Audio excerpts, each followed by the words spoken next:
একদিন এই চেয়ারে সাইদি থাকবে না, হারিয়ে যাবে একদিন, এটাই স্বাভাবিক।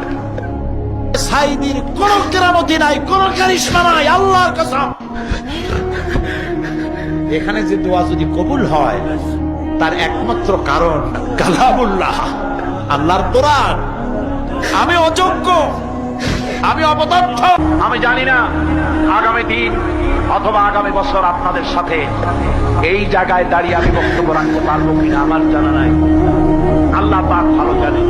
আমি আমার আবেগ দিয়ে কথা বলে গেলাম জাতির কাছে। আমি যেন দেখতে পাচ্ছি জাতি জাহান্নামের দিকে এগোচ্ছে, প্রতি বলে বলে, প্রতি মুহূর্তে মুহূর্তে। আমি মাঝে মধ্যে ভয় পাই, একদিন তো এই খবর নিশ্চয়ই হবে যে সাইদি বিদায় হয়ে গেছে। সেদিন খালি হাতে যেন আল্লাহর কাছে না যাই, আমি যেন আসামি না হই যে আমি যা বলছি মানুষকে 40 বছর একটানা যা বললাম আমি নিজে আমল করতে পারি নাই। এরকম ভিক্ষুক যেন আমি না হই, আমি যা মানুষকে বলেছি আমি যেন তা আমল করতে পারি। আমি আপনাদের কাছে দোয়া চাই।